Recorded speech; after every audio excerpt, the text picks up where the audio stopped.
following is a presentation of Main Street Media, your source for news, sports, and information on Main Street in Middle Tennessee.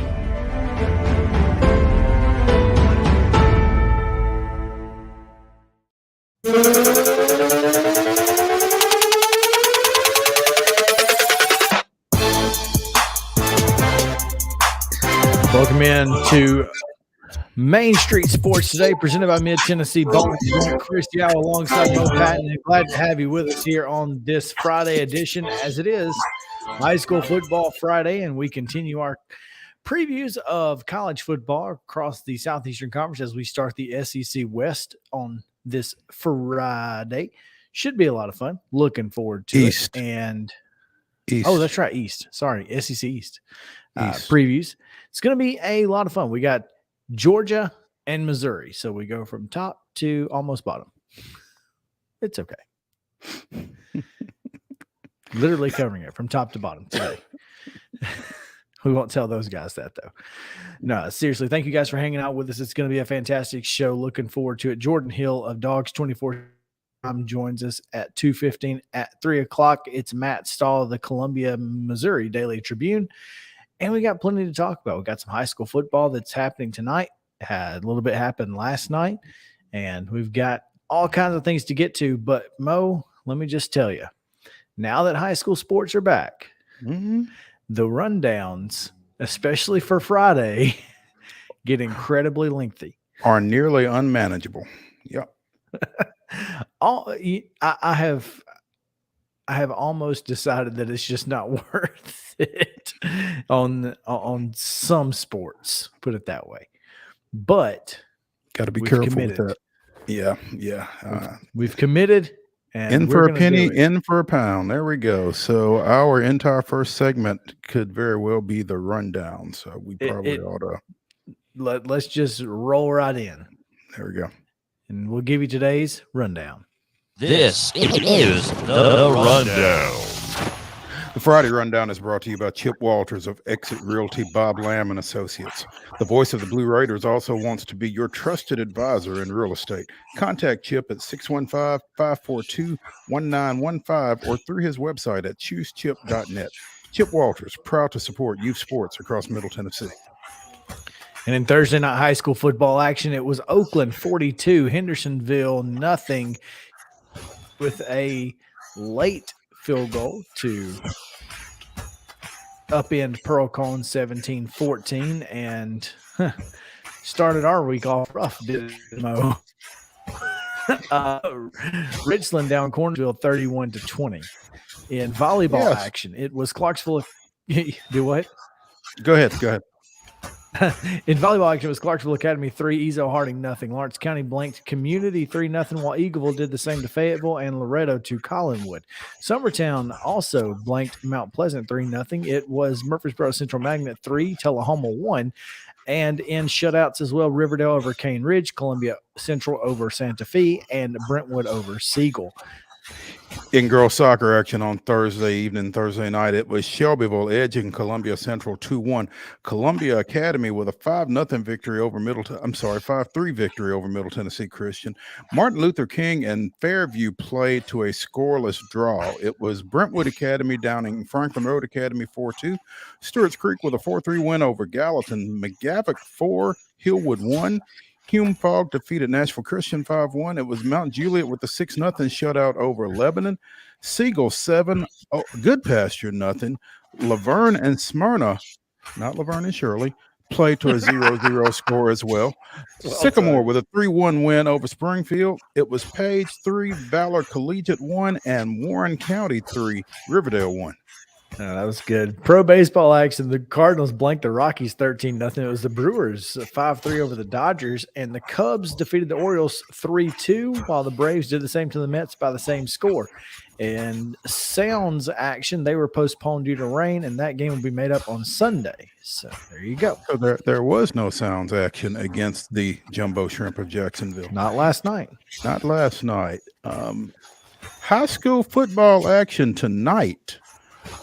Spring Hill travels north of the border to take on Franklin Simpson, Kentucky at Greenwood in Bowling Green. That is a 5 o'clock start. At 7 o'clock are all of these remaining games. Lebanon is at Antioch. Nolensville is at Battleground Academy. Blackman is at Brentwood High School. Eagles Landing of Georgia is at Brentwood Academy. And McGavock is at Clarksville. Independence is at CPA, while Donaldson Christian hosts Middle Tennessee Christian. Creekwood at Dixon County. Mount Pleasant at East Hickman. East Nashville welcomes Father Ryan, while Macon County heads to East Robertson, and Innsworth will be at Evangelical Christian. In a battle of head coaching debuts, Columbia Academy travels to Ezel Harding. Clarksville Academy is at First Assembly Christian down in Memphis. Page is at Fairview in the Battle of 840.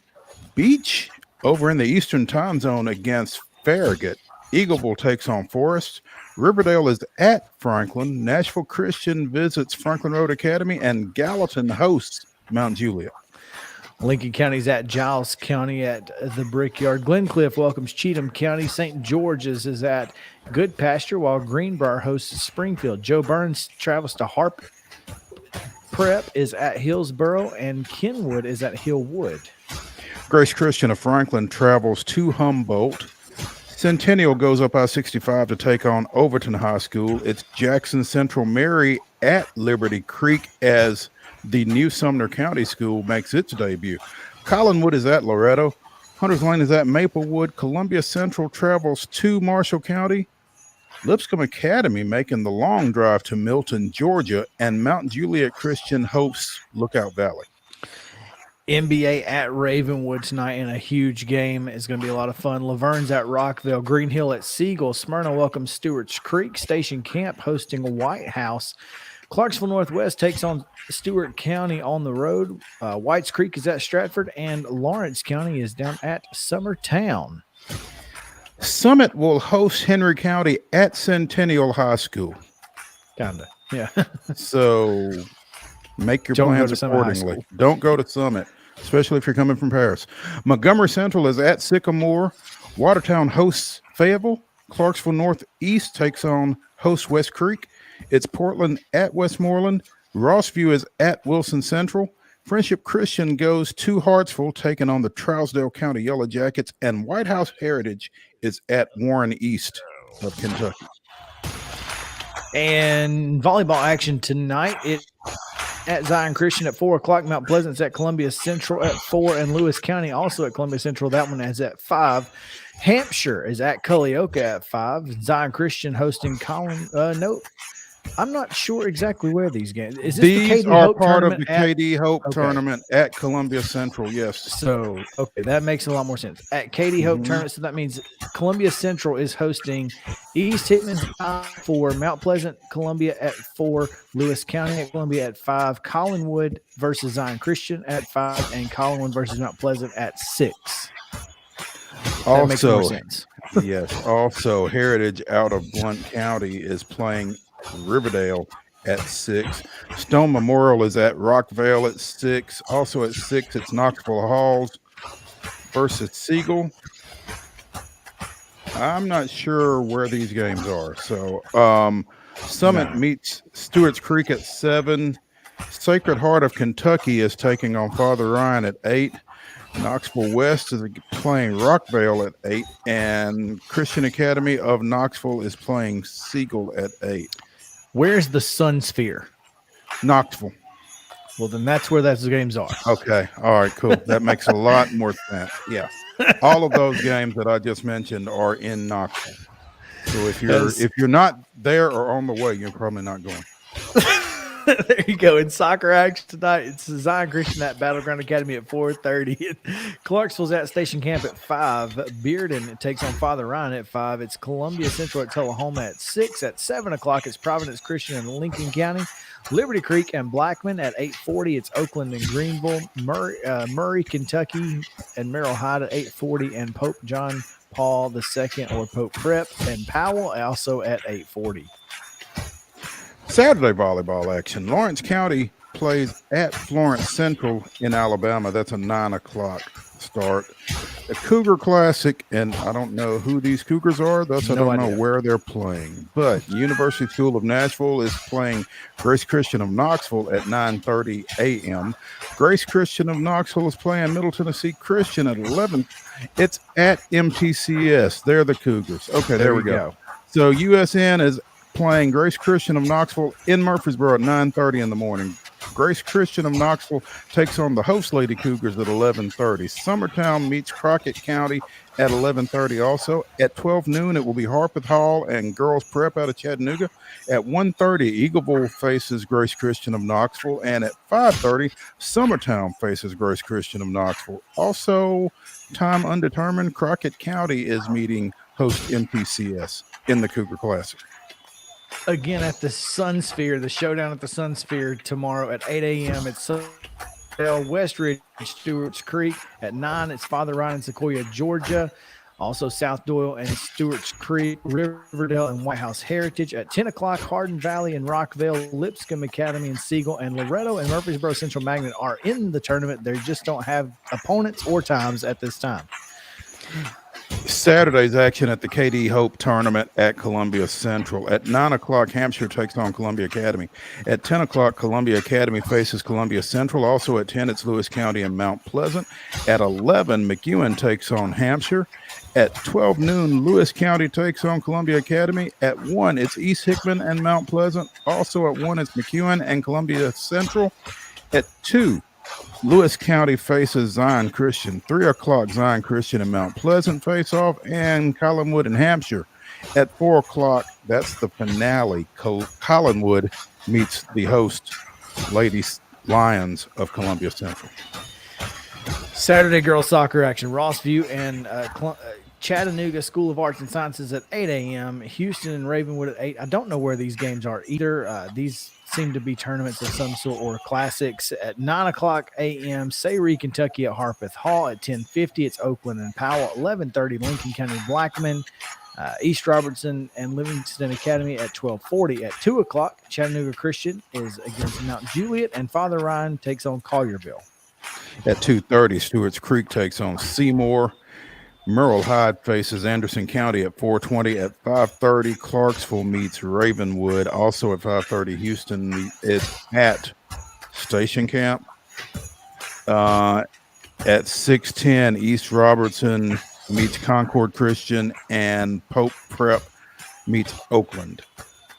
Sunday, girls soccer action, Stewart's Creek and Boyd Buchanan at 9 a.m. Mount Juliet, Knox Central also at 9. Davis County, Kentucky and Merle Hyde at 9. At 9:30, girls prep and Father Ryan, Station Camp and Ravenwood at 11:30. At 12:40, it's Pope Prep in Greenville and Pigeon Forge also at 12:40.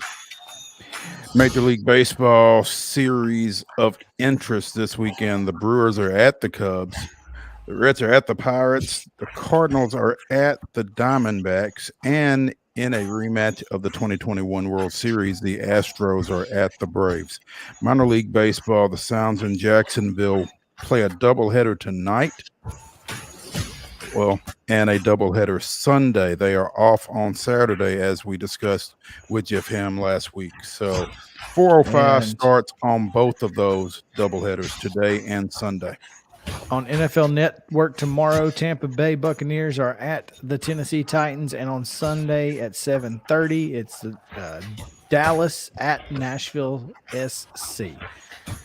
That's going to do it for your rundown, and we nailed it. We were right. It took the entire segment. There we go. All right, so we'll get to our top story in segment 3, Mo, as we'll take a break here, and when we come back, we have Jordan Hill or Jordan Davis here. If you're following him on Twitter, coming your way right after this on Main Street Sports Today, presented by Mid-Tennessee Bone and Joint. Stick around. Mid-Tennessee Bone and Joint treats your orthopedic injuries and existing conditions. Our trained physicians will get you back in the game faster. Contact us at 931-381-2663 or www.mtbj.net.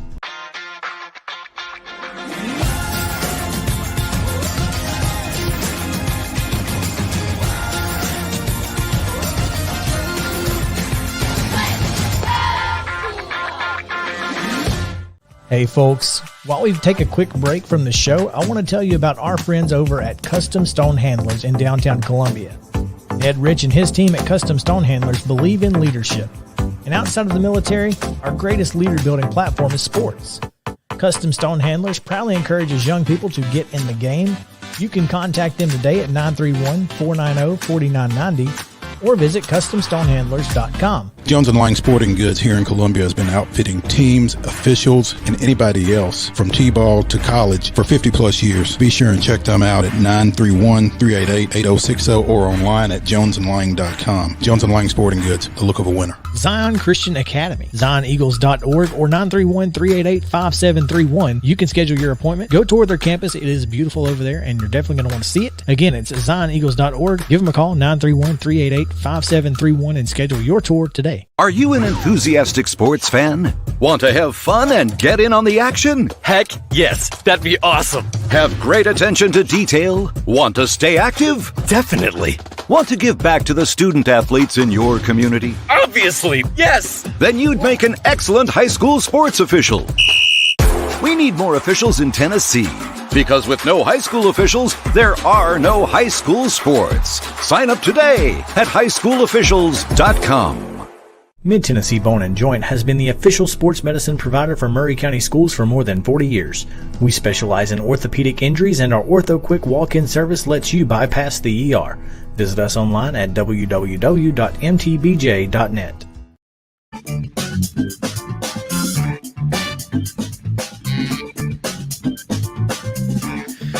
Welcome back in Main Street Sport today, presented by Mid-Tennessee Bone & Joint, and so glad to have you guys with us.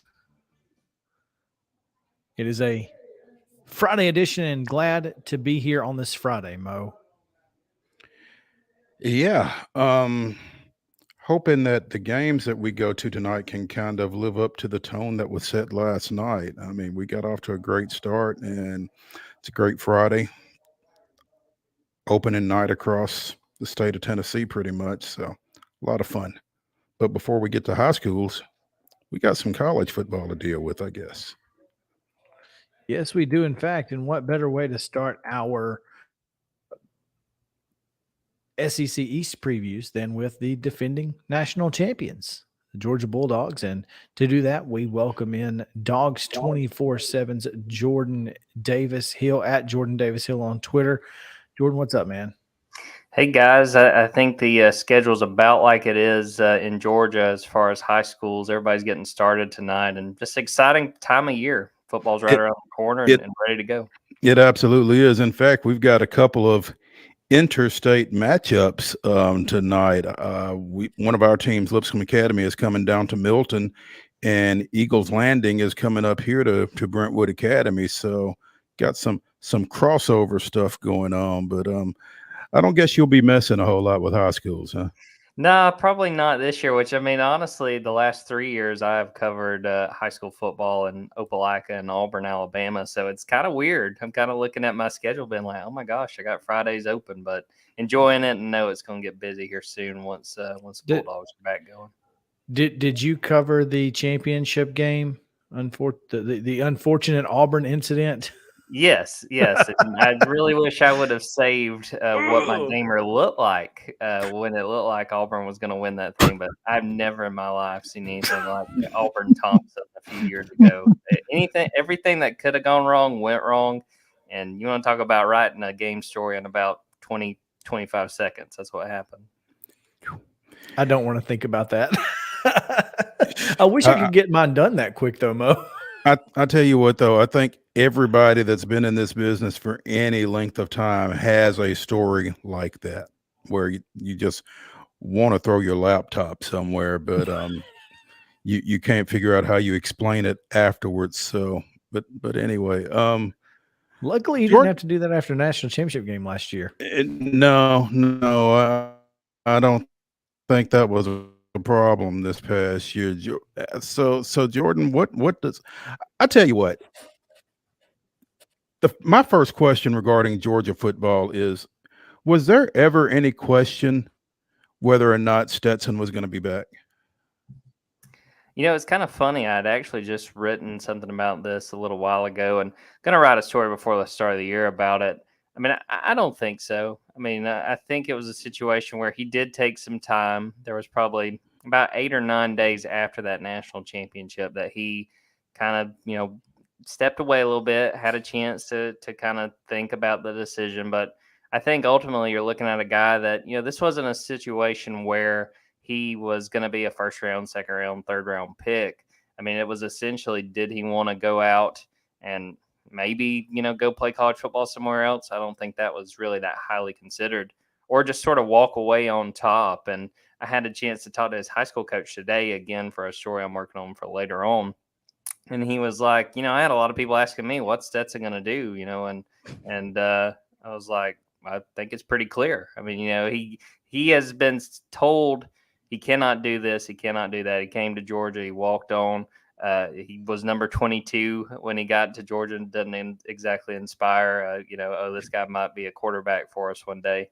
And I mean, he kept facing what could have been dead ends, and he kept working hard. So I think it was a situation where he looked at the situation and said, everybody's told me no, and everybody's told me I can't do this. We just won a championship. I have one more year left. Wherever he would have played as far as college football, he's only got 1 year of eligibility left. I'm coming back and just see what we can do. So, I mean, I think that's sort of what it boils down to. A Georgia guy, grew up a Georgia fan. He looked at the situation and the realistic options he had. I think it was pretty clear to him that coming back to Georgia was his best bet. That's just like you said, the fact that they've gone in other directions or tried to go in other directions throughout the course of his career. He wound up going and playing junior college ball for a year and coming back, and they've tried to play everybody but Stetson Bennett at the quarterback position throughout his career, and all he does is lead them to a national championship. And I think for one time, he had to be enjoying that position just a little bit. It's like, oh, okay, kind of a Toby Keith, how do you like me now kind of deal. But I just couldn't have seen it going any other way. Like you said, Jordan, I mean, this guy was a Georgia kid. He was kind of meant to play at the University of Georgia, it feels like. So, but that was something that I wanted to ask, just because there was a lot of conjecture about it coming out of the national championship. Yeah, and I think a point you made right there, Stetson understood. I think it was the Good Morning America interview he did after the championship game where he basically said, essentially that the ball was in his court. I mean, that he was going to this was going to be his decision. This was going to be, I think the words he used was his turn or his time to be a little selfish. Because he did have to look out for his best interests. And he talked to us in the spring. This was, probably a couple months after he had made that decision, and said, he talked to the coaches and he said, they told me things that I liked and some things that I didn't exactly like. I'm sure that it was, he would still have other guys fighting for the quarterback job, which I think he did a very good job of handling that in the spring. But I think he took the time. I think he understood that while he didn't have a ton of time to make a decision, he did kind of step back after that championship game and really weigh what were legitimate options, and coming back for another year, I think was honestly the right move. And I think he set himself up well. I've seen some people trying to say, look at him as a dark horse Heisman just because of the odds, what you could get for him. And I'm not going to go that far, but I do think he can take a step forward, given he wasn't taking first team reps last spring and last fall camp. I mean, during fall camp last year, at one point, he was running with the threes. I mean, he went to the offensive coordinator and was like, hey, man, I need more reps. I need more work. The fact that he's had those first team reps this year, I think, are invaluable and really set up a situation where I do think he can have a better year than he had in 2021. Speaking with Jordan Hill of dogs247.com as we preview the defending national champion Georgia Bulldogs. All of that said, how do Kirby Smart and the Georgia coaching staff feel about the quarterback position coming into this season? I think they feel really good. I think that they truly do trust Stetson. I think that they've put him in a situation to grow, and I think Stetson's taken it really seriously. He's talked a lot about harping on his footwork, harping on the thing that Kirby said back in spring was trying to cut out those boneheaded plays, feeling like you have to force something. And you know, there were times where things didn't work out well. I think about that SEC championship game where I truly don't think Stetson's the reason they lost that game, but he had some really critical errors that made sure that they were not going to come back. So I think that they see the situation as Stetson's really well set up. I think they feel good, honestly, about the quarterbacks behind him. Carson Beck, Brock Vandegrift, Gunnar Stockton, all those guys. Kirby's really talked up and said that they've done a really good job, while at the same time making it very clear Stetson's going to be the quarterback. There's no sense of a competition, anything like that. They feel good about where they are with Stetson. They feel like they can really trust him. And again, you know, it's a situation where on the other side of the ball, they're replacing 8 starters from last year, all 8 of whom were drafted in April. So there's probably going to be, at least these early games, the offense may have to kind of carry Georgia. And I think they feel okay about that. Obviously, they want the defense to take strides. But I think that they see that they can trust Stetson through these early games, especially as this defense gets its feet under it. On this offensive side of the football, obviously Stetson Bennett does have some weapons coming back, but at least the top yardage wide receiver is ironically in Alabama. How much of a factor is it that this wide receiver group does at least have 60 receptions coming back, and who's going to be the guy this year? I think as far as the wide receivers, it's a Donnie Mitchell, A.D. Mitchell. He's the guy that made a really, really impressive 40-yard catch in that national championship game. He's looked the part even going back from spring. Everybody's kind of had him circled as the wide receiver one, and he's done a very good job of working up to that and showing that he's capable, not so much just that, well, it's your turn. He's capitalized, and I think he's looked good. He had a really nice toe tap grab. We got to watch about 10 minutes, 15 minutes of Thursday's practice and watched him make a very good catch. And then that, on top of that, I mean, they've still got Brock Bowers, who was their leading receiver, leading pass catcher, I should say, at tight end. And their tight end room is just absolutely stacked because they have Brock Bowers back. They got Eric Gilbert, who had a really good year in 2020 with LSU. Also got Darnell Washington, who has probably had the most impressive fall camp. This is a guy that was a 5-star out of Las Vegas who signed with Georgia, 6'7", able to catch the ball, and also gets a lot of praise for the way he blocks and the way he really commits to being a blocker. They're very deep at tight end. I think there's going to be a lot of situations where we see them go 2 tight end sets, get even 3 tight ends on the field. So that really helps them as far as the wide receivers, because they've got a Donnie Mitchell. They've got Ladd McConkey, who had a very good 2021. They got Kyrus Jackson, an experienced guy that didn't quite have the 2021 season he wanted. They've got other receivers that I think are able to step up and are capable. But I think the fact that they're so deep at tight end really helps them, considering they lost Jermaine Burton, who you mentioned, and also lost George Pickens, who might so far have had the biggest, preseason camp of any NFL wide receiver. He's gotten a ton of buzz and is expected to do a whole lot of stuff there in Pittsburgh. A.D. Mitchell, by the way, a Nashville prep product, played his ball at Cane Ridge. So happy to see the success that he had last year and see him getting some buzz down at Athens this time around. Speaking with Jordan Hill of Dogs 24/7 here on Main Street Sports Today, presented by Mid-Tennessee Bone and Joint.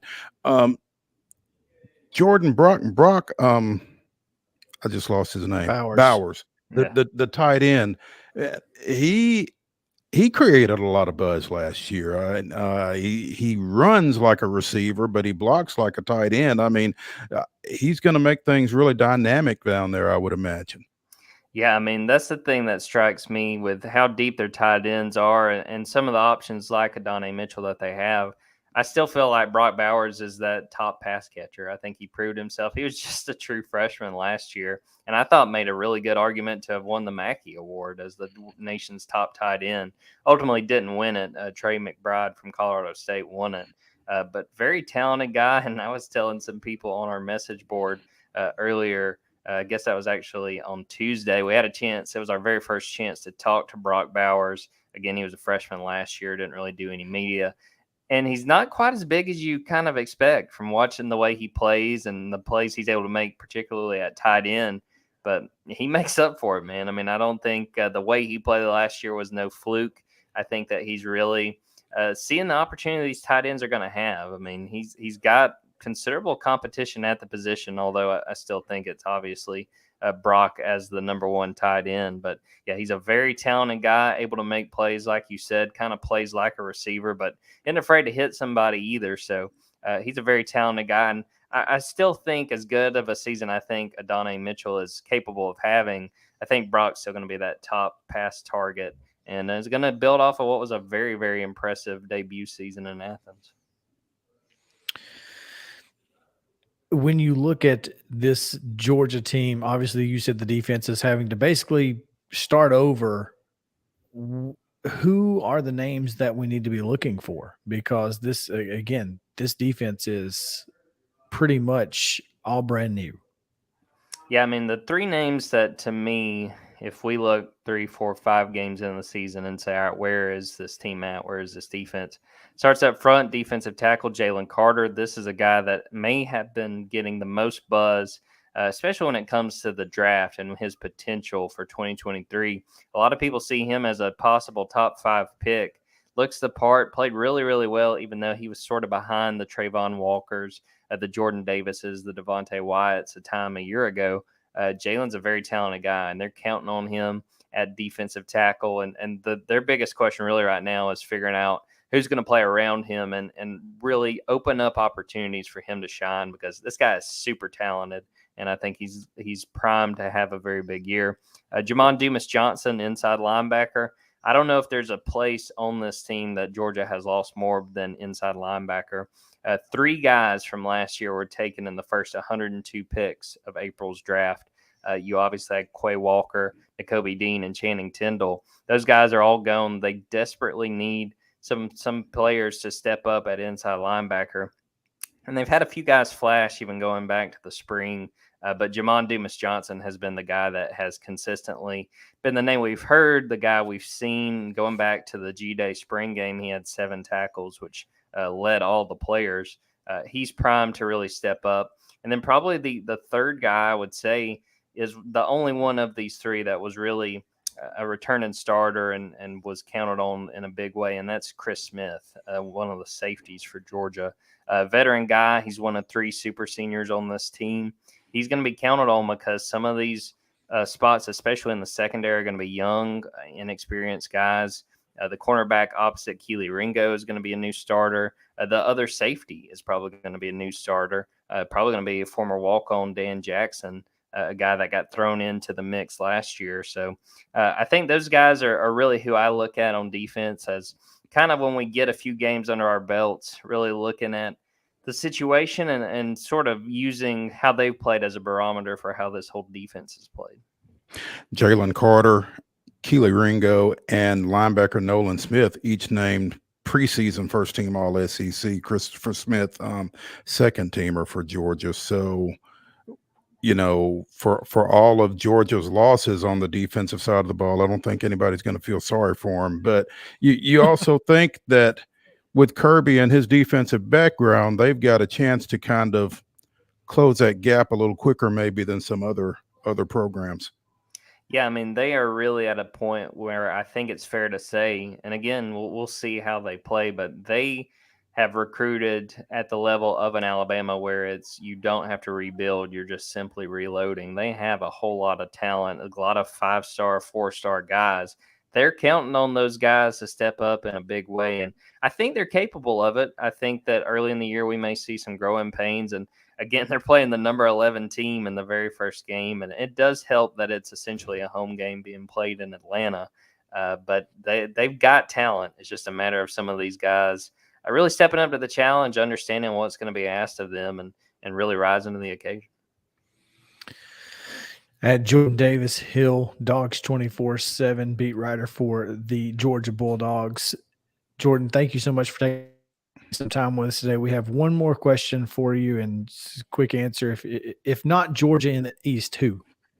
I think Tennessee, which I'm sure that you guys aren't upset to hear. I mean, I really think Tennessee's got a lot of talent. To me, the question is Tennessee's secondary. If Tennessee can take a step forward as far as stopping opponents' passing games, I think they got a real opportunity. I really like what we saw out of the first year last year, and Hendon Hooker was my second QB as far as all SEC. I think they've got a lot of talent.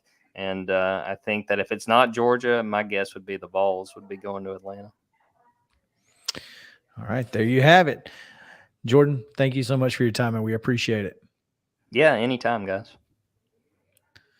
All right, we're going to take a short and quick break right here, Mo, on Main Street Sports Today, presented by Mid-Tennessee Bone and Joint. Got a couple of things to get to. The NHL is bringing it all to Smashville. We'll tell you all about it on the other side of the break. Stick around. Hi, this is Melissa Hoisington, Regional Crisis Director from Volunteer Behavioral Health. Disasters can affect everything in your life, including your emotional health. Help is available during these uncertain times. The Tennessee Recovery Project is a free, supportive resource for adults and children who have experienced the effects of natural or human-caused disasters. Specialists are available for counseling by phone or in person. For free, confidential service, please call 833-954-2424. The hotline is open 7 days a week, 7 a.m. to 9 p.m. Move forward with the help from the Tennessee Recovery Project. Mid-Tennessee Bone and Joint has been the official sports medicine provider for Murray County Schools for more than 40 years. We specialize in orthopedic injuries, and our Ortho Quick walk-in service lets you bypass the ER. Visit us online at www.mtbj.net.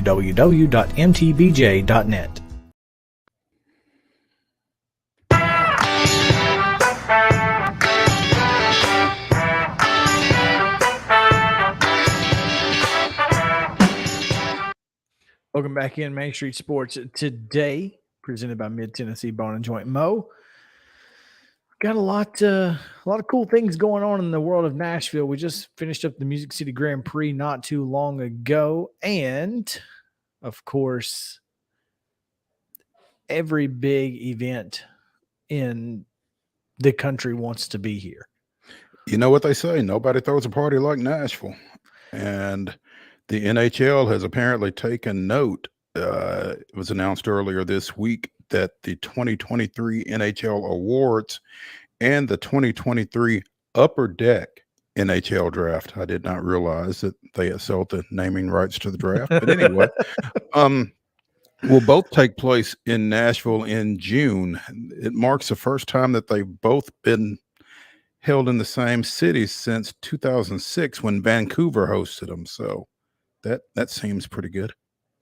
Yeah, and that's exactly what most people are talking about today. It's the fact that Nashville has the ability to put on these, and not only, I mean, you're talking about it's June 26th, right? Let's see. Yes. The awards are June 26th. It'll mark the first time that event has been held here. The draft was here previously, but this will be the first time that the awards are in Nashville. Yeah. So, most valuable player, outstanding goaltender, outstanding defenseman, and outstanding rookie will all be awarded during that. And in this as release, well as the outstanding player voted by the NHLPA. Yeah. So there's two MVPs that are given out. I don't know how that works, but okay. Hey, you do you, NHL. But yeah, Gary Bettman. You get a trophy, and you get a trophy. Everybody gets a trophy.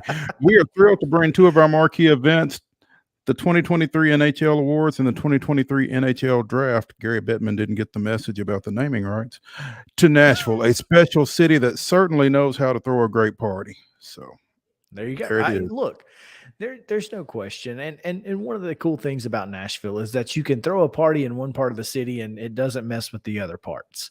Like if I need to go to West End, I can go to West End. And I can get around and not have to worry about, dealing with what's going on downtown. So Yeah.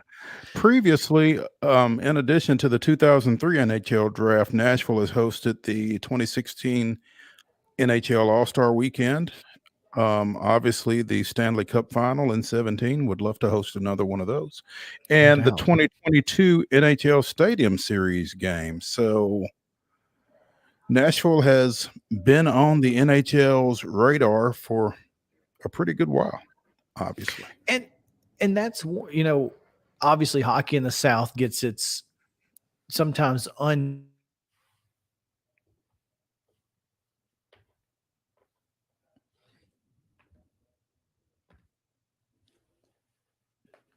they've made the South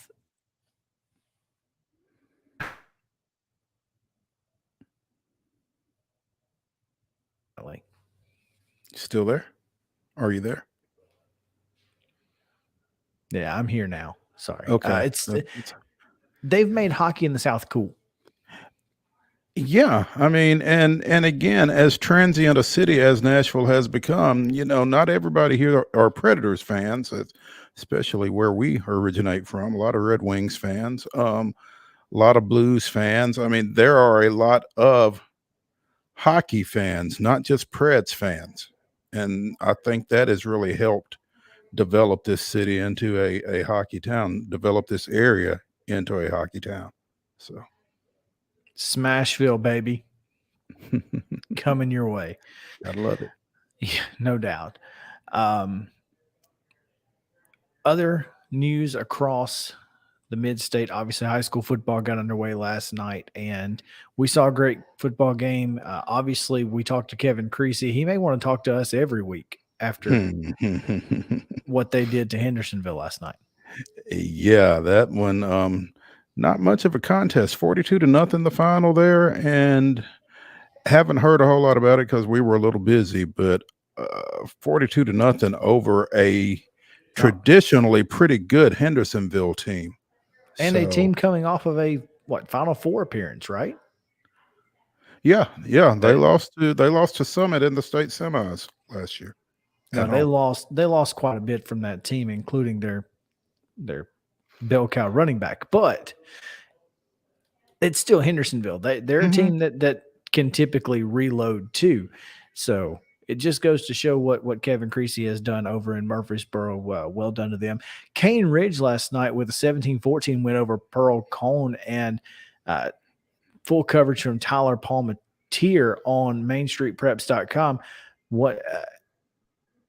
So they kicked a game-winning field goal. And it was the quarterback, Siobhan Abdullah, who kicks the field goal to win. How crazy is that? That's it. And adding injury to insult, Tony Brunetti suffered a facial injury during that ball game. Apparently there was some sort of a collision on the sideline, and he actually had to be tended to by emergency medical technicians during the game, and came back out. So our best wishes going out to Coach Brunetti. Hope he's okay.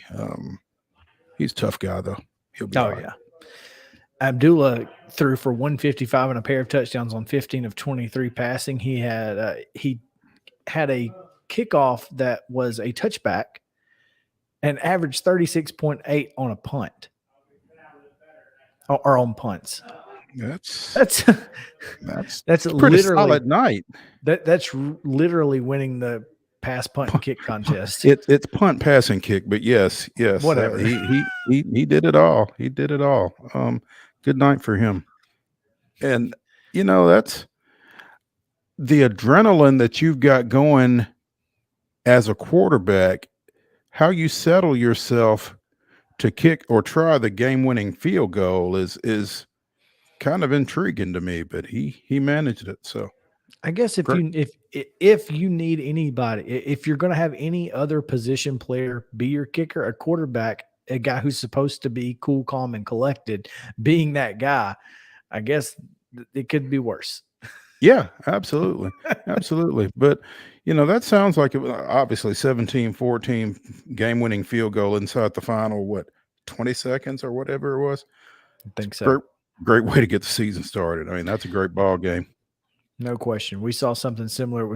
We had a 18 points unanswered by Richland in the second half last night to come back and get a 31-20 win over Cornersville, their first win over the Bulldogs in 10 tries. So that's always good. Big things happening down in Linville, and coming out with the all black uniforms and the matte black helmets, no white towels, according to the officials, not allowed. So craziness going on. But a great night to start high school football, and tonight's not going to be any different, Mo. A great night for Ethan Workman, who, as you pointed out in your article that we've got up online at mainstreetmurray.com, had a couple of uncharacteristic drops early in the game, but came back 5 catches for 125 yards, 2 of those touchdowns, 7 carries for 101 yards, 2 of those touchdowns. He got it done. Put those drops out of his head and got to work. 101 yards rushing, but 90 of them came in the fourth quarter. 90. Well, that's when Richland said, "Oh, interesting. Cornersville's got a Notre Dame box. So do we." Yeah, anything you can do, I can do better, and they did. So apparently, yeah. So great night for Ethan Workman. Great night for Richland in that ball game. We've also got a sidebar up on the website from that game, as Richland junior quarterback Bryce Miller on April 25th underwent Tommy John surgery after injuring his right elbow during a baseball game. Started last night, was 7 of 14 for 136 yards and 2 touchdowns. 4 months today, and threw from suffering the bomb. Yeah, the 63-yarder late in the third to Ethan Workman, who caught another gear to pull away from 2 defenders on that one. That was a thing of beauty. But again, 4 months to the day from his injury today. He was injured on April 19th, and Tommy John surgery, and he's back out there dropping dimes. Pretty impressive. So again, there's an article up on the website on that as well. It was, in fact, impressive. And looking forward to more high school football tonight. It's going to be a lot of fun. You can catch all of the coverage at mainstreetpreps.com as well. And throughout the night, prior to the game, during the game, and after the game on Friday Night Live.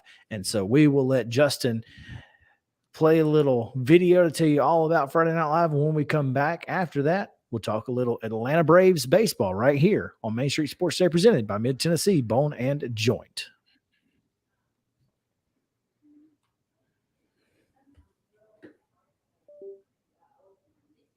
The high school football season is here, and nobody handles Friday nights better than Main Street Media. Here's Zach Womble with details.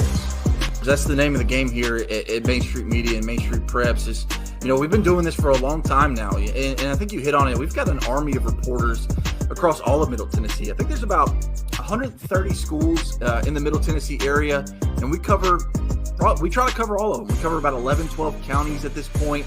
And those Friday night shows, it's we're gonna show that off. We're gonna showcase the talent that we have on the field with reporters across several mid-state games on the weekly basis. So, whether you're in Williamson County, whether you're in Giles County or Murray County or Montgomery or Robertson or anywhere in between, we're going to have you covered from 6 to 11.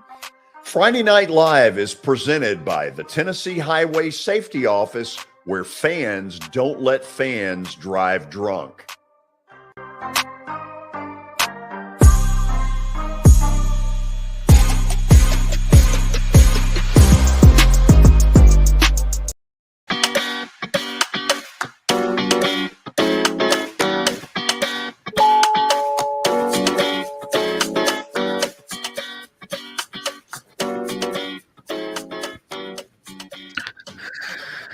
Welcome back in Main Street Sports today, presented by Mid-Tennessee Bone and Joint, as we have had a fantastic first half, and now second half begins, as it always does, with a little talk about the Atlanta Braves, who I guess unfortunately didn't have a soft serve machine in their clubhouse by the end of the game, but I bet they did by today.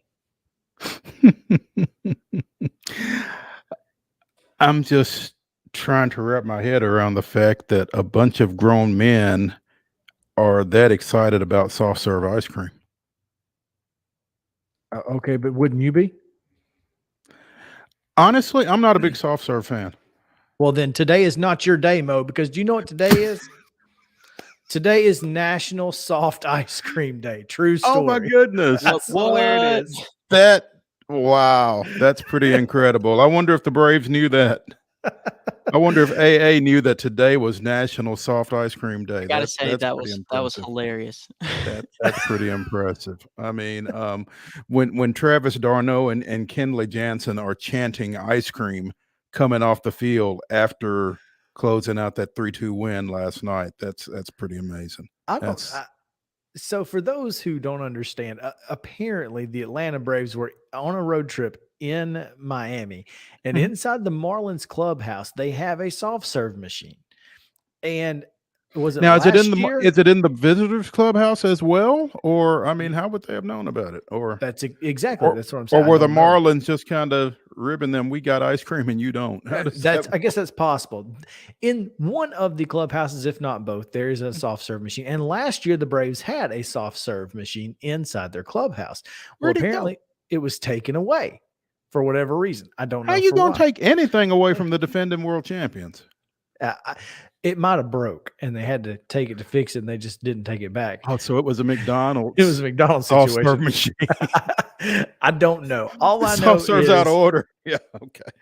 They were so after the series in Miami, some players, Travis d'Arnaud and Dansby Swanson, go to Alex Anthopoulos and say, "Hey, we want our soft serve ice cream," and he said, "Okay, fine.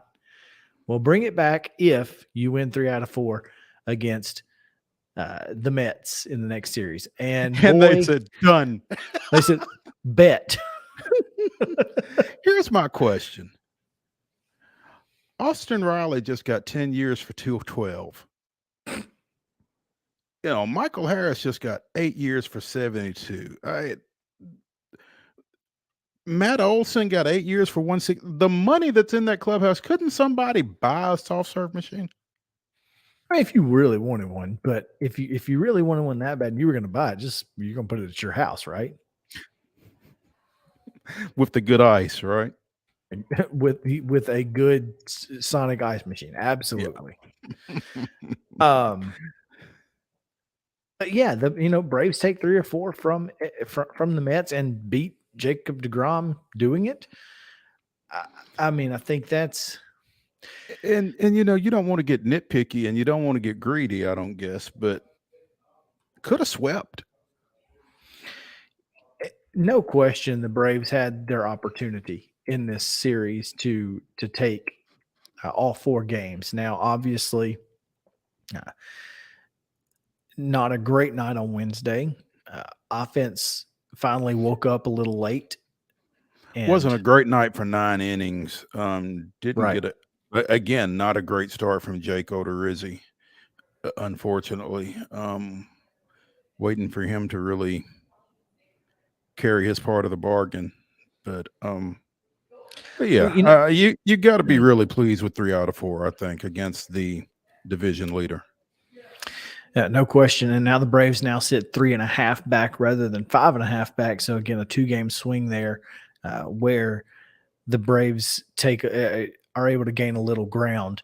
Now, the 77-43 Houston Astros come to town, a very similar product as the Mets are bringing, and unfortunately, and I want to make sure here, they may have to face not only NL Cy Young winners, Jacob deGrom and Max Scherzer, but it appears they're at least going to miss the likely AL, or at least leader in the clubhouse for the American League's Cy Young and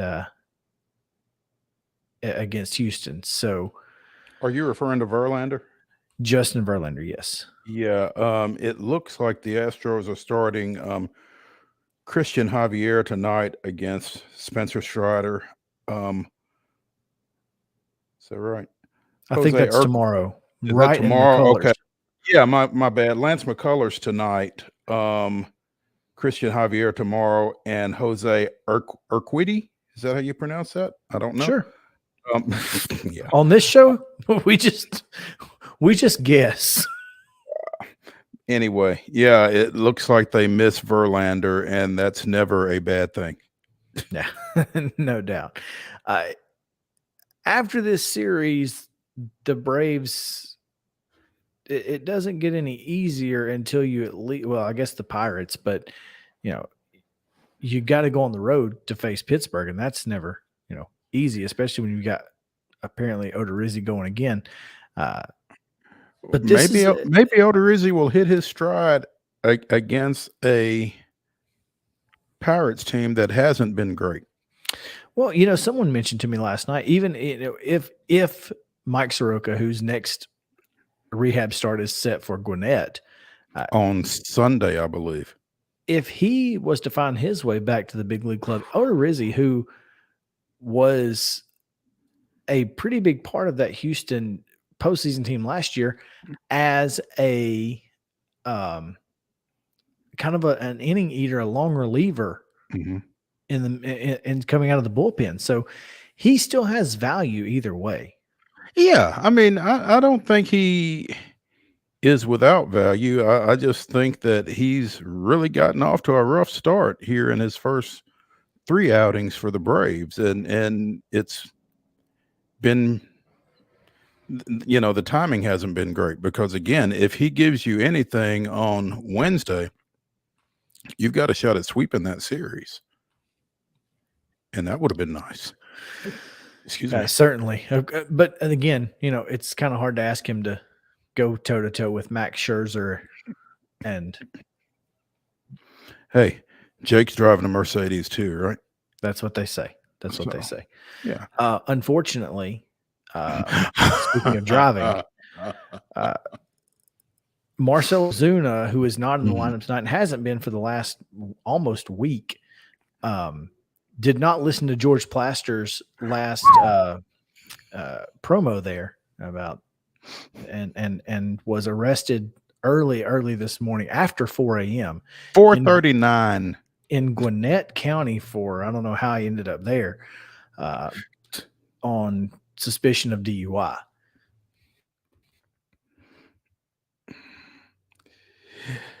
Yeah, that's not good given the previous. This is at least had.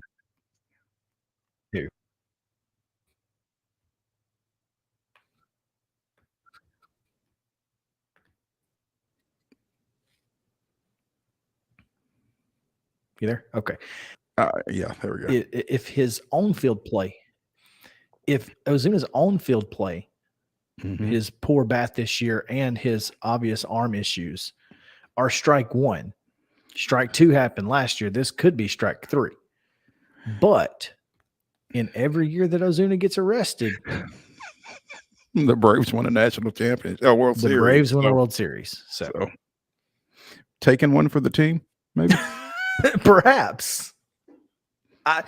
It's just unfortunate because I really feel like, Marcell Ozuna could be a huge benefit to this team, but right now he's not been that for this organization and a part of this organization despite the $40 million owed. And therein lies the rub.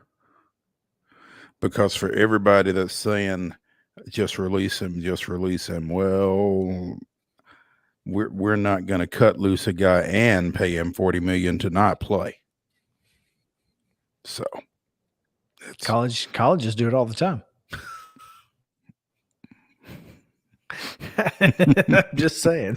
Here, take your 40 million and go away. 40, Yeah. 40. Yeah. But it happens. They pay folks all the time to Yeah. It would certainly be tough to do that. It's going to be tough, and I don't know what happens. I don't know if he gets suspended. I can't imagine he dresses tonight, but I don't know how they're going to handle it. So I did see a tweet a little bit ago that he is out of jail and either is meeting or has met with Anthopoulos. So see how that goes. Guess we'll find out. He is not in the lineup tonight, though, like you said. No, he is. He is not, in fact, in the lineup tonight. So, see how it goes. 6:20 start, Valley Sports Southeast.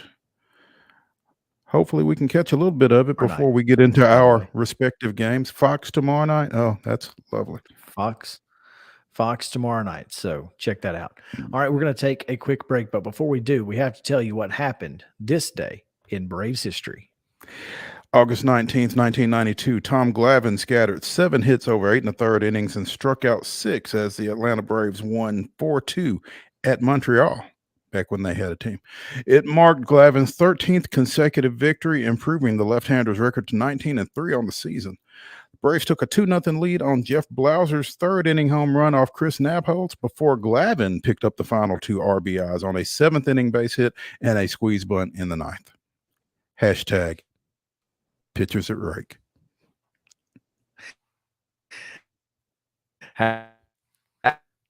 Hashtag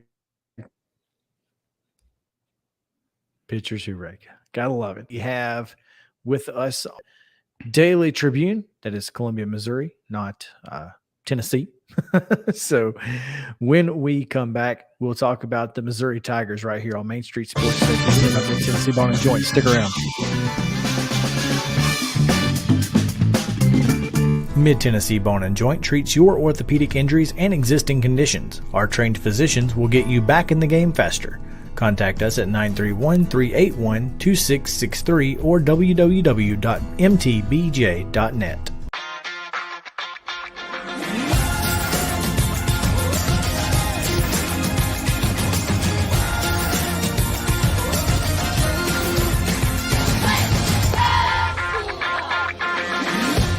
Hey folks, while we take a quick break from the show, I want to tell you about our friends over at Custom Stone Handlers in downtown Columbia. Ed Rich and his team at Custom Stone Handlers believe in leadership. And outside of the military, our greatest leader building platform is sports. Custom Stone Handlers proudly encourages young people to get in the game. You can contact them today at 931-490-4990 or visit CustomStonehandlers.com. Jones & Lang Sporting Goods here in Columbia has been outfitting teams, officials, and anybody else from T-ball to college for 50-plus years. Be sure and check them out at 931-388-8060 or online at jonesandlang.com. Jones & Lang Sporting Goods, the look of a winner. Zion Christian Academy, ZionEagles.org or 931-388-5731. You can schedule your appointment. Go tour their campus. It is beautiful over there, and you're definitely going to want to see it. Again, it's ZionEagles.org. Give them a call, 931-388-5731, and schedule your tour today. Are you an enthusiastic sports fan? Want to have fun and get in on the action? Heck yes, that'd be awesome. Have great attention to detail? Want to stay active? Definitely. Want to give back to the student athletes in your community? Obviously, yes. Then you'd make an excellent high school sports official. We need more officials in Tennessee, because with no high school officials, there are no high school sports. Sign up today at highschoolofficials.com. Mid-Tennessee Bone and Joint has been the official sports medicine provider for Murray County Schools for more than 40 years. We specialize in orthopedic injuries, and our Ortho Quick walk-in service lets you bypass the ER. Visit us online at www.mtbj.net.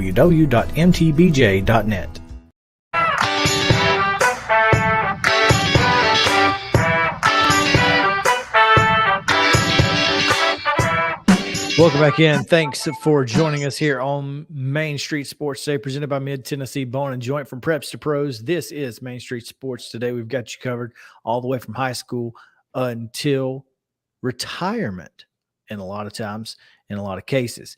Today, we continue our college football previews in the SEC East. We started this show with the Georgia Bulldogs, and now we head down or over to Como, Columbia, Missouri, where we have Matt Stahl joining us here. Matt, what's going on, man? Not much. How are things back in my beloved hometown? Have they turned any more local landmarks into luxury housing, or still about every the day? same? Every day. Pay paradise. Yeah. Matt, we are looking forward to talking a little bit about the Missouri Tigers here because we just don't know a whole lot. What we do know is that we like Eli Drinkwitz because he's cool. Outside of that, what's the feelings in Como? Yeah, it's really an interesting year for him because, year 3 is obviously normally the time you'd like to prove something. And it just feels just around town like he's almost earned another year of wait and see just from how he's recruiting. Obviously brought in 5-star Luther Burden in. So I don't know, they're in an interesting place because I think the roster has improved in a lot of places off of last season, but it still might be 2023 before you start to see that real improvement, where you could jump up and win 8-9 games, something like that. Makes sense. Missouri came into this conference and they were pretty quickly finding their way to Atlanta. Since that 2014 lost to Alabama in the SEC championship game, however, Missouri is 42-43 overall. How much of that is just being in the SEC and apparently SEC teams saying, "Hey, wait a minute, we've got to figure something out here and be better." Yeah, I mean, Missouri really came in at a fortunate time for that. Obviously, I mean, you look around the SEC East at that time, Florida was down bad, Georgia was down bad, Tennessee, I think it was the tail end of Derek Dooley as the coach. So it was a great time to be pretty good in the SEC East, and they certainly did that. Since then, and really since Gary Pinkel left as head coach, it's been just, it feels like 6-6 every season. And, 6-6, it's probably what you're looking at again this year. If I had to, Vegas, I believe, has put it at 5.5 wins on the year.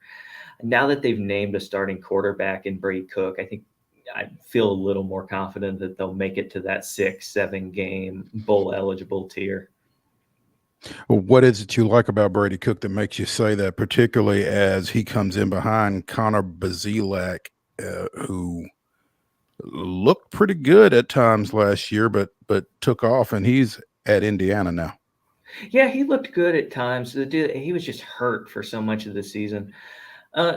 Cook, I just like how they didn't wait till the very end of camp to name him the starter, which I think shows at least a little bit of confidence in him being just their guy going forward. He's an interesting story, and if you want to subscribe to the Columbia Tribune, I'll have a feature story on him coming out Sunday. But he's from that St. Louis area, grew up watching those those Chase Daniels Tiger teams that were so good kind of back in the day.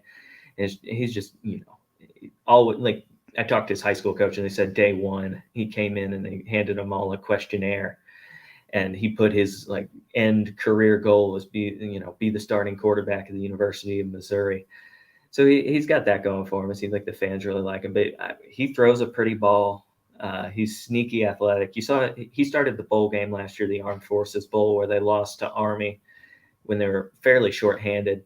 And he made some plays with his legs, put the ball where it needed to be, didn't make bad decisions. And yeah, I don't know that he's among that upper echelon of SEC quarterbacks, but I think he can stand in there and be solid and not lose them games, which is kind of what they need. Speaking with Matt Stahl of the Columbia Daily Tribune here on Main Street Sports Today, presented by Mid-Tennessee Bone and Joint. Matt is helping us preview the Missouri Tigers, but Matt is also a Nashville native. And Matt, is that a Nashville Cats cap you have on? It is. Yes. Hey. Yeah. Shout out to eBay. Okay. Nicely done, sir. Well played. I like that. Believe this is from the second iteration of the Cats, although I'm not sure. There was the first one became the Georgia Force, I believe, and I want to say the second one just went out of business. Well, this guy, that's Chris. Is he right? He is, in fact. I am the resident arena football aficionado here. Same. Yeah. I'm dedicated to arena football, man. I lived Matt, in Lexington for a summer and wrote 5 parts on the team there. So we'll need to talk a little bit. I have my Birmingham Steel Dogs bobblehead here. Yeah, and just a lot of great stuff. Anyway, yes, arena football is near and dear to the heart. But it's interesting this Missouri team because Tyler Beatty was such an athlete last year, and is there anybody that can be a Tyler Beatty on this team? I don't know. I talked recently with the running backs coach, Curtis Looper here, and he expressed it to me as that's not really the goal. The goal would be, like he said, they'll do it by committee if they have to. Now, this was kind of the question last season too, like Tyler Beatty coming in, taking over for Larry Roundtree, who's a very good running back in his own right. And the question was whether somebody could take over for him, and obviously Beatty was able to step up. Now, they got a few options this year. They brought in Nate Pete, who's a transfer from Stanford, who actually he's from just up the road, went to Rockbridge High School in Columbia. So he's been banged up a little bit during spring or during fall camp, but we'll see. If anybody becomes a featured back, I almost would expect it to be him. You also have Elijah Young, who was a backup for Beatty last season. Michael Cox is on that roster too.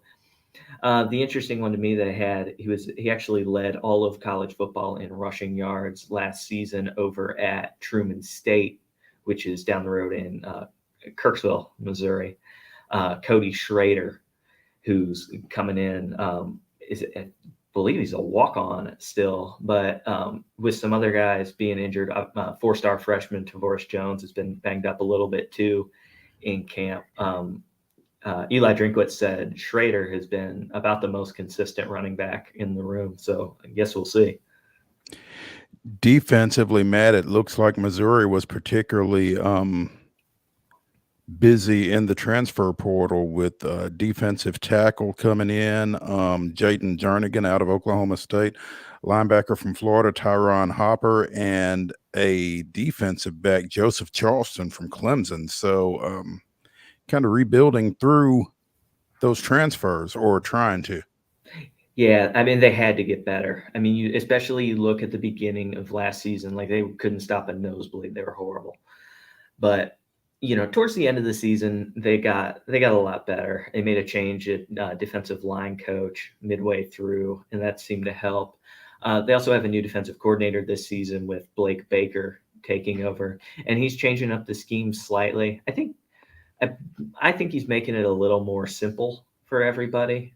Steve Wilkes, the previous defensive coordinator who left for the NFL, it seemed like at times his scheme was just a little complicated for guys to follow. So I think it's simplifying. They're sticking with the 4-2-5 scheme, but they're changing out where they used to run a nickel corner. They're now running, they call it the star safety position, kind of bounce around to do everything. So yeah, we'll see. Hopper is a really intriguing addition to the team for me, just because he can, get after that passer a little bit. They actually, he was banged up a tiny bit, but they put him in one of the green non-contact jerseys for a practice or two earlier this month because Drinkwitz called him a contact player, and he said largely the green jersey is just to slow him down. Because sometimes he's that contact player in practice when they'd rather him not be. Those are the guys you got to watch out for because they only have one speed, right? And that's 100%. And he's certainly going to be one of those guys who is going to make other people around him better. That's the best way to put it. Looking at the schedule, obviously at Florida, October 8th feels like a game that if Missouri can win, they may take that step forward in the SEC East. Is that fair to say? I'd say so. I'd also look at their SEC opener going to Auburn. Now, Missouri's had a just whale of a time trying to win an away game in the last couple of seasons. But yeah, that Auburn game, especially where you could be coming into a situation, Auburn's obviously got Penn State coming the week before. Who knows what to make of that Auburn team? Obviously, Brian Harsin probably on the hottest seat of anybody this offseason, given what happened. So, I mean, he gets run by Penn State. Who knows what happens that next week? That's who you know. You also look week 2, they go to Kansas State, and bumping around SEC media days, talking to guys, that seemed to be the one where guys we'll kind of know what we are as a team after. I think that game in Manhattan's already sold out. So that and Kansas State, I think, won 8 games last season. So that'll be another kind of game where it's like, all right, we might be something if we can do something here. As I was looking at the schedule, Matt, that Kansas State game early kind of jumped out at me as well, because they've got Adrian Martinez transferring in there from Nebraska at quarterback and had a bowl season last year. I think that's an opportunity early for Missouri, like you said, to go on the road and maybe get one and build a little confidence before they go back out 2 weeks later to Auburn. Yeah, no doubt. And I mean, that you look at, they also mentioned that Auburn game players did. It's like, we kind of have to win this game. I mean, if you're Missouri, you would 3-1, 4-0 is kind of where you need to be if you're going to be looking at bowls. I mean, right after that, you got Georgia, you go to Florida, and frankly, I don't really know what to make of Florida this year. I really like their quarterback. We don't either. Yeah, who knows? Looking at their roster, they don't have that wealth of 4 and 5 stars that you feel like you really should have if you're located in the state of Florida and in the SEC. But I mean, you go to South Carolina, really not sure what to make of them either. They seem like they'd be primed for a step back, but they've got a quarterback, so you never know. Go to Tennessee, you got Kentucky at home. So, I mean, it doesn't get any easier after Auburn. So I feel like that Kansas State and that Auburn game are going to be pretty key. Makes a lot of sense. We've asked everybody on this show, if not Georgia, then who in the SEC East? Kentucky. Now, I say this as somebody who spent a couple years living in Kentucky, so I'm still kind of tuned in there. But I mean, they got their quarterback back. It seems like Chris Rodriguez is going to actually play, so that's good. I think their offensive line is going to be solid. I mean, your other options, Tennessee. My question is, can Tennessee actually play complementary football and not lose games late? It's all well and good that they can hang 50 on somebody, but if you give up 60, it is what it is. So honestly, that Tennessee Kentucky game there, I mean, that could be for second in the East, even though I do think it's going to be Georgia. Just looking at their roster, I don't see anybody even coming close in the East. That's probably about right. Look, I mean, we just talked to Jordan Hill of Dogs 24/7, and it sounds like they've done nothing but reload. So you're probably not wrong. Yeah, it's a big year for them. I mean, it's time to figure out if they're really going to be the new Nick Saban Alabama, where you just kind of reload and maybe slip barely for a season, or if they're more going to be one of those teams that's competitive for a year or two and then kind of slides back down. Their recruiting would suggest they're going to be competitive for a long, long time. Yeah, sounds like it. Matt Stahl here of the Columbia Daily Tribune in Columbia, Missouri, Nashville native. Thanks for taking some time with us today, man. We appreciate it, and keep sporting those cool hats. Oh, of course. All right, thanks for having me, y'all. Anytime. You got it. All right, we've got one more segment to go. Final segment of the week, which means we're looking ahead to the weekend. What are we looking ahead to? We'll tell you on the other side of the break. Main Street Sports Today is presented by Mid-Tennessee Bone and Joint. We'll be back after this.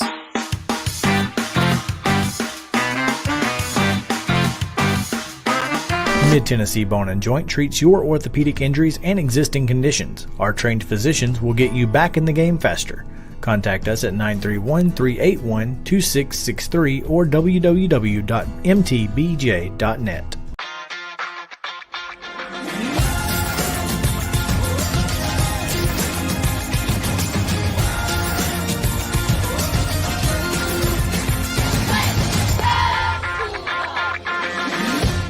Hey folks, while we take a quick break from the show, I want to tell you about our friends over at Custom Stone Handlers in downtown Columbia. Ed Rich and his team at Custom Stone Handlers believe in leadership. And outside of the military, our greatest leader building platform is sports. Custom Stone Handlers proudly encourages young people to get in the game. You can contact them today at 931-490-4990 or visit CustomStonehandlers.com. Jones & Lang Sporting Goods here in Columbia has been outfitting teams, officials, and anybody else from T-ball to college for 50-plus years. Be sure and check them out at 931-388-8060 or online at jonesandlang.com. Jones & Lang Sporting Goods, the look of a winner. Zion Christian Academy, ZionEagles.org or 931-388-5731. You can schedule your appointment. Go tour their campus. It is beautiful over there, and you're definitely going to want to see it. Again, it's ZionEagles.org. Give them a call, 931-388-5731, and schedule your tour today. A game without a crowd is just a scrimmage. A performance without an audience is just a rehearsal. Without your presence, high school sports and the performing arts aren't possible. Ensure that these essential extracurricular activities continue to enrich the lives of students in Tennessee. Purchase a ticket to your local high school's game or performance. This message presented by the TSSAA. Mid-Tennessee Bone and Joint has been the official sports medicine provider for Murray County Schools for more than 40 years. We specialize in orthopedic injuries, and our Ortho Quick walk-in service lets you bypass the ER. Visit us online at www.mtbj.net.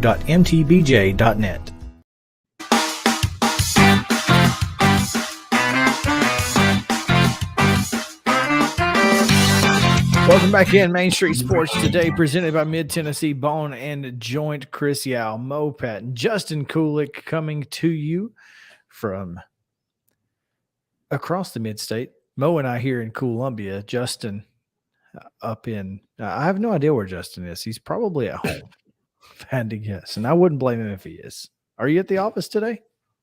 I am at my humble abode. Okay. So yes. You're in Wilson County somewhere. Yes. Yes, Wilson County, God's country. Everybody says that about their own county, I guess. Yeah. Hey, boy, I tell you what. Listen, speaking of boy, I tell you what, and speaking God's country, the University of Alabama has announced today a partnership with NASCAR, and I was like, well, okay, they just made it official. What? I mean. What does that even mean? Well, apparently NASCAR is sponsoring the Crimson Drive. It is some sort of it looks like student-run media, and so it's pretty interesting. You know, good for them. I just thought that NASCAR in Alabama. That's such an odd pairing. Peanut butter and jelly. I mean, ham and burger. Right. Yeah. Kool-Aid and sugar. Yeah. You can't have one without the other. Like I said, I mean, I thought they were already partners. Shocked. Oh man. Yeah. So anyway, I just thought that was funny. What are you guys looking forward to this weekend? Got any big plans? I don't know if look forward to is the right phrase or not, but I'm helping with Titan insider Terry McCormick's coverage of the Buccaneers and the Titans tomorrow night at Nissan Stadium. So it should be fun. I'll be there as well, spectating, and or if they need me to come in and play. Do you wear a jersey to the games? I do, just in case. Right, I do. Because you never know, right? We're all undrafted free agents, all of us. He could be like Malcolm Perry at Navy. where he was sitting in the stands watching the game, and all of a sudden he wound up playing in it because he thought he was redshirting the former Clarksville Prep standout. So they were like, "Hey, you." I'll be like, "Me?" Like, "Yeah, you. Yeah, Get you down here." You know, all right. It's the stuff. It's the stuff movies are made of. So yeah, we'll be sure and keep a camera on Justin just in case it plays out like that. Yeah, She'll be like this. Hey, it could happen. That's funny. Was the Angels in the outfield? Yes, little kid. exactly. Hey, it could happen. It is interesting. You know, I'm probably going to watch a little bit of that. I'm curious to see what you know. Obviously, unfortunately, Josh Malone was cut, so we won't get to see him. But I am curious to see exactly what it looks like as Julio Jones is in Nashville. He practiced more this week in Nashville than he did last year. Yeah, there's that. It's not fair. You're not right. But you know, the rest of the weekend, my mom was supposed to come up here this weekend, but she has since said she will push it to next weekend. So I've got a little party on Saturday night, but that's it. Like, well, she knew you were planning on her cooking, and she's like, no, I'm not going up there and cooking for that guy. She cooks at 10:30 at night. Justin doesn't know. Yeah, Justin doesn't. Yeah. So no, when I go to my mom's house, like we'll be playing cards or whatever, and then at 10:30 at night, my brother will say something like, "Man, I'm hungry," and she'll whip up and I say whip up because literally a hamburger steak or a country fried steak and mashed potatoes and all kinds of crazy stuff. Like I'm like, Mom, it's 10:30 at night. Bless We're not like, what are you doing? It reminds me of the Will Ferrell scene. Mom, the meatloaf. Like, what does she do? I never know what she's doing. It's pretty crazy. So yeah, she probably did think that I was gonna ask her to cook at 10:30. To cook, not at 10:30. I mean, I'll be asleep at 10:30. It could be any time. Yeah, 1 a.m. So, you never know. So yeah, we got a lot. We got a lot to look forward to next week, but not this week. I got nothing. So I'm probably just gonna sit around and I'll watch a little Titans, watch a little Braves. Sunday, I might actually get to relax. It's been a crazy week. Justin knows. I mean, he's been. You've been doing the same thing I've been doing all week, having to deal with 2 shows and try to get prepared for that. And I just need a day to rest. Man, do you think it's possible? I don't know if that's allowed. That's a good question. I mean, we'll run it by I guess you're gonna find out, huh? We'll see. I mean, we'll check. I don't think so. If I get a phone call on Sunday, like, "Hey, what are you doing? Do something," I'll be like, "It'll be more then like you'll know." Yep. It'll be a knock. Yeah, that's the problem for you, man. You kind of can't get away from it, but luckily, unless I get drafted. I do have one big thing coming up this weekend, and it is work related. But I got a heads up today, Mo, that there is a big news story coming in Spring Hill, and I just checked the Planning Commission packet, and it looks like it's in here. Pretty big news coming to Spring Hill in the world of potential sports and entertainment. So I am excited about getting this story put out there. So be looking for it. Ladies and gentlemen, that's called a tease. That is correct. So Monday is the meeting. I'm going to go to the meeting. I'm probably going to put something together before the meeting this weekend, and it'll be in Wednesday's paper. Dropping. This is big enough to hold our deadline.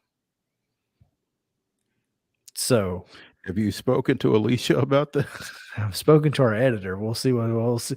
I think it'll be fine. I mean, again, most of the story will be written prior to Monday. We're just going to throw a few quotes in, and then we'll call it a developing story. And for full coverage, visit mainstreetmurray.com. There you go. There you go. Driving that website traffic. I like it. There you go. Again, George Plaster coming up at 4:00. You got 30 minutes to get you something, get ready, because George is going to talk for 5 straight hours from 4 to 9. And then after 9, you'll get Zach and Billy and Justin and all of us reporters coming at you, giving you all of the news that is news across the mid-state and high school football on Friday Night Live. So George Plaster at 4, Friday Night Live at 6. It's going to be a great one. For Justin, I'm Chris. Mo? Ladies and gentlemen, the weekend